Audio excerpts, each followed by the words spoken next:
Hi there, I'm Tony Reese, and welcome to part two of this really incredible interview with Kris McFadden, CEO of Pennsylvania Adult and Teen Challenge. We thought it was important to come back with a part two because your message is so incredibly important for others to hear. I learned from you. I was inspired by you. We've gotten some great feedback on part one, so thank you so much for coming back. Thank you for the invitation. Absolutely. All right, so in part one of the interview, you spoke very clearly about being in a state of addiction and a state of hopelessness, okay? And I've read that hopelessness can feel like being uninspired, oppressed, captive, helpless.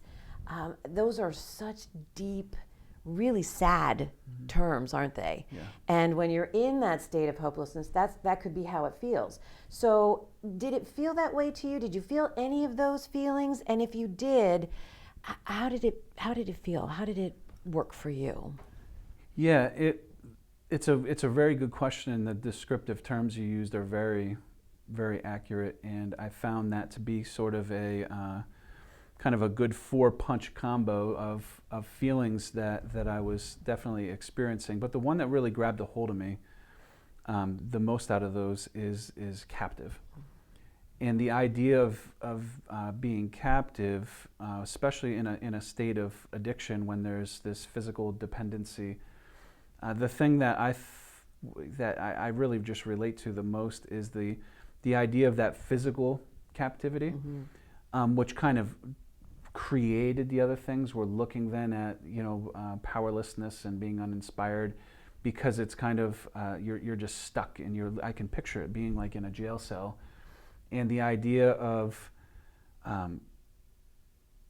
every day when I would wake up, I can remember it so clearly that physical captivity needed to be satisfied for like the withdrawal symptoms of addiction, and it ended up shaping my entire worldview. So the lens that I had formerly seen the world through now was funneled through and filtered through, how do I satisfy this addiction before I can do anything else? So your state of normal became that feeling of captivity. Yes. That was your state of normal at that time. And that's a very sad place to be. Mm-hmm.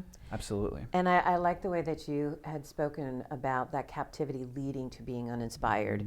Even though you were feeding it, it led to these other feelings of being uninspired and powerless and oppressed. But it started for you in the captivity that you were feeding that. And absolutely, and it's interesting because you feel like then when you can satisfy the physical demands of the addiction, that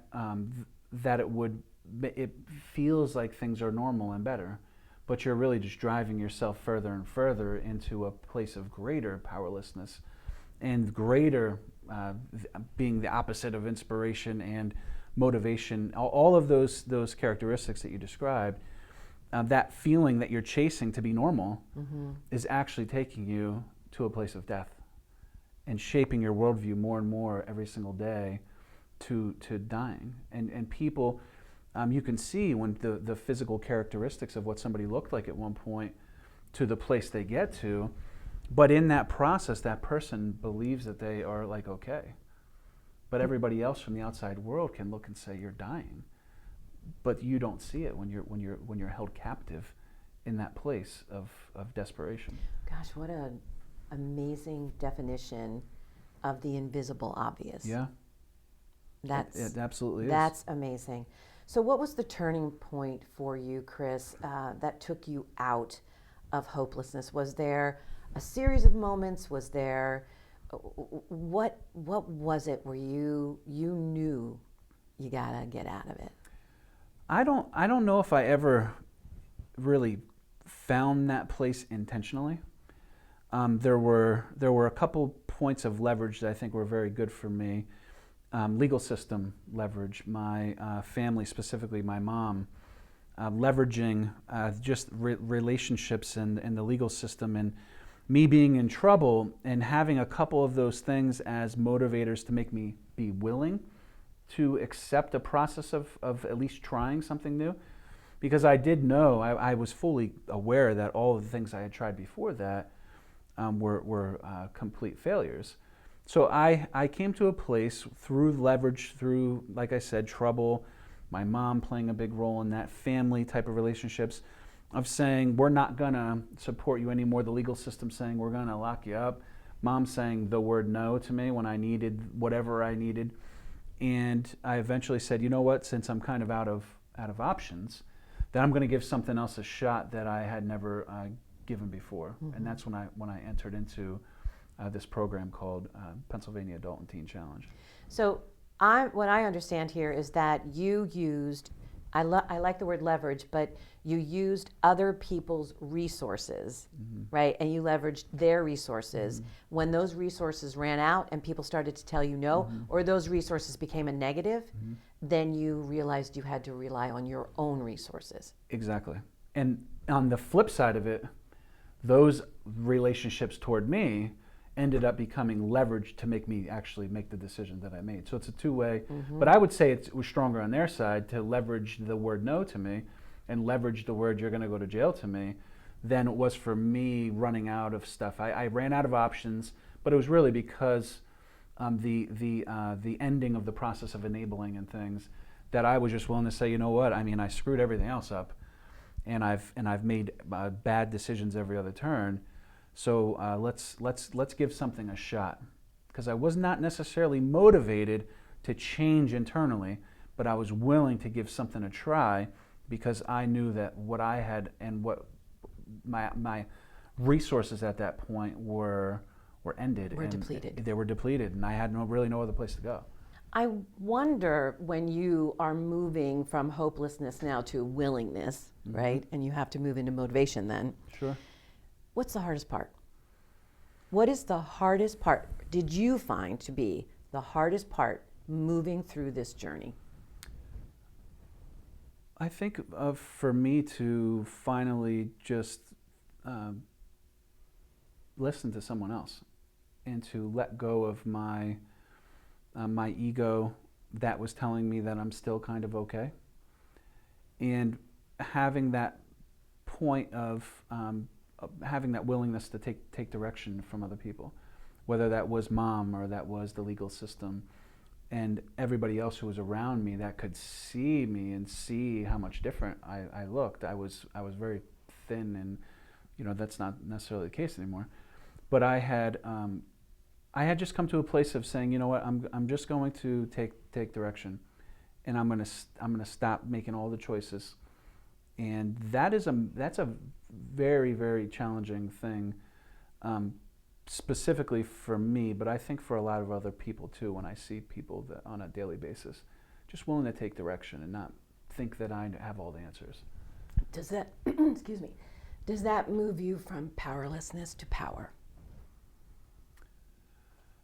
I don't necessarily think that it moves from powerlessness to power, but it moved me from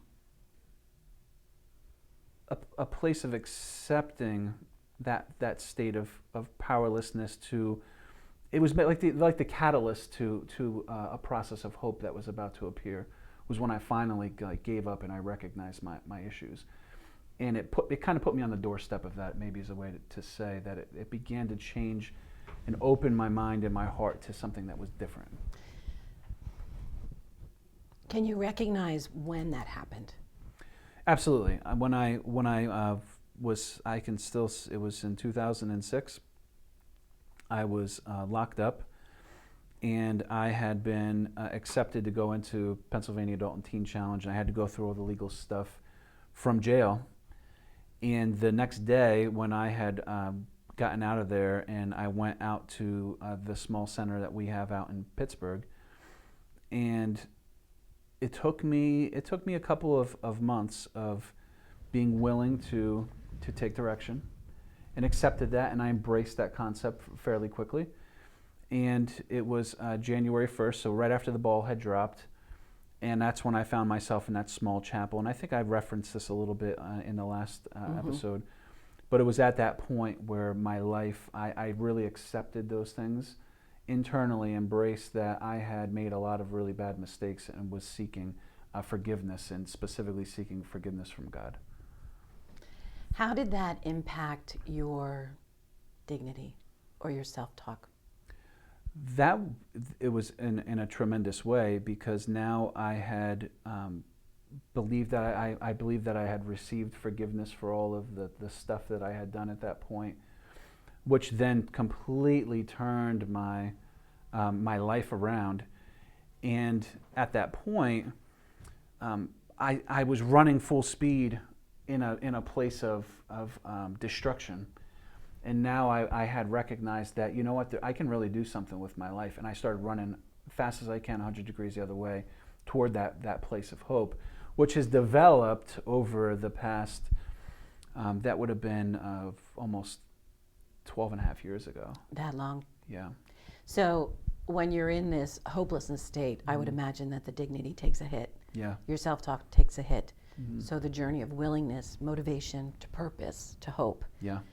all of that, based on your story, rises Absolutely. and comes out of the depths. Absolutely. And you're not going down to death. No. You're coming alive. Yeah.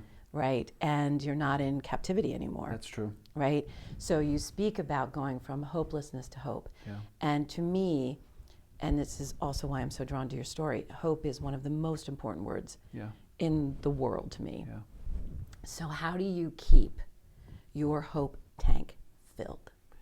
That is a really good question, and I'm a fairly regimented person now, because a quote that I really take seriously is through a leadership and pastor named Craig Rochelle, and he says, "Successful people do consistently what other people do occasionally," and I think that's for anybody in life, but for me specifically, I have a very specific process now of maintaining consistent patterns, and I'm looking at God, family, work, church, and community, trying to have a holistic lifestyle, and I have a very specific process of exercise and nutrition, and looking at spiritual well-being.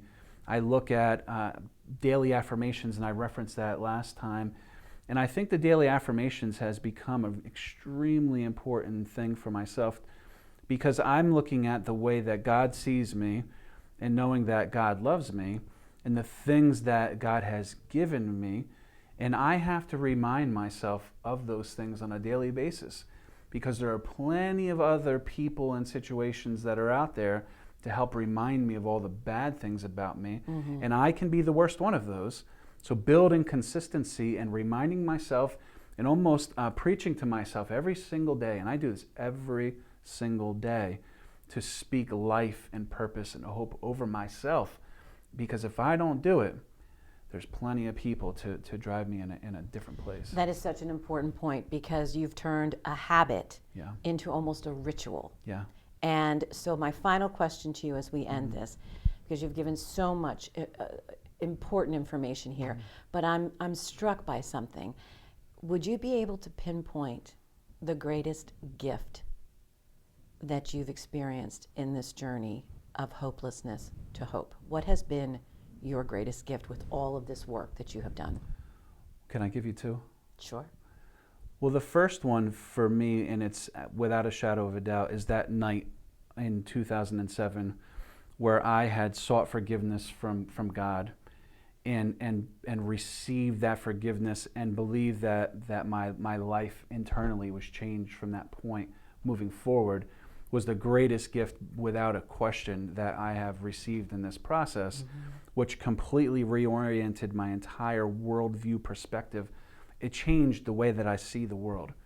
And then secondly, I would say my wife and my family, and having I've got 4 beautiful children now, and my beautiful wife, and the combination of them along with the faith component of my life, and seeing how this has been brought together, have been the greatest gifts for sure. Fantastic. Kris, I can't thank you enough for being part of It's Personal, for sharing your journey, the hard parts, the joyful parts, and I thank you again for being here. Thank you for the opportunity again. Thank you.